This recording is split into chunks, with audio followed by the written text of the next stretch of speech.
The first step in this process is to know what you want to shoot. It's a really good idea to get inspiration from other videos, check out YouTube, watch commercials that appeal to you, and really take notice of what you like about these videos. Sometimes it might be the lighting or the color.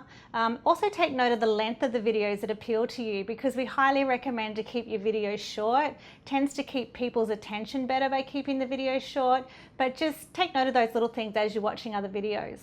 The next step is to decide how you're going to shoot it, whether you're going to get a friend to shoot it or what equipment you'll use. Are you going to use a DSLR? Are you going to use a camera? Just those little logistics that are involved when shooting a video.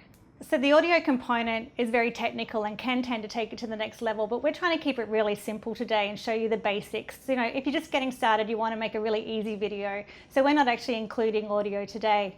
If you do want to include audio, feel free to do like a talking head interview style. And if you are doing that, include B-roll. B-roll is like cutaways. It keeps it interesting and not just all about a talking head and a person being interviewed. It's a really good idea to create a shot list before you actually start shooting. It doesn't have to be too detailed.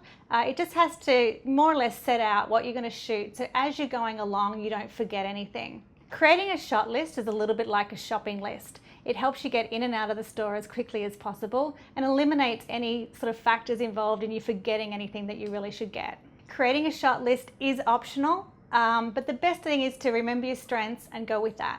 In creating our shot list, we really wanted to take into consideration Janae. She is the soul of this business, and we spoke to her beforehand and we really found out that she had a lot of personality. She was bright and colourful, and we wanted to incorporate that in capturing this video with her food and her cooking and her recipes. So our shot list, we wanted to go through showing the ingredients, the fruits and vegetables before they actually went into the recipe.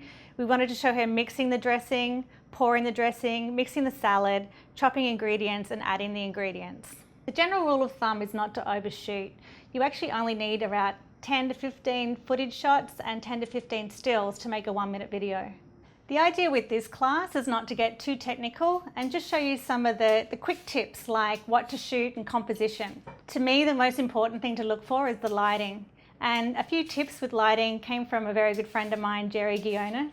He actually taught me to look at your hand and see where the lighting hits your hand best. You'll notice too that when it's this way, there's not very good light on the hand, but as you turn it around towards the window, the lighting gets better. Another important factor is to choose the right location. So where possible, find a room with lots of windows, some great light. Make sure that there's not too much distracting you in the background. Make sure there's not too much mess and that sort of thing. If you're looking for colour, something with some nice colour. And of course also to make sure that the background is relevant and where you're actually going to shoot it is relevant to your business. So today, Janae is going to cook a yummy sweet potato hash, and we're going to start going through the shot list.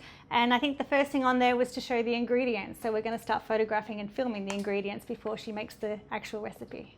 I'm actually going to shoot this handheld. I find it less restrictive than a tripod. A tripod's great for stability, so where possible, use the tripod. But when shooting handheld, it's really important to keep it kind of stable. I'm using a wide angle lens because it shows less shake.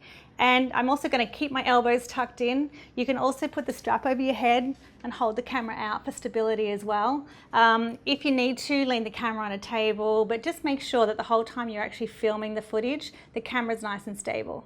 The same sort of tips apply with the iPhone. You can get a tripod for the iPhone, or if you want to hand hold it, just keep your elbows tucked in when you're shooting footage. It just helps to stabilize the camera.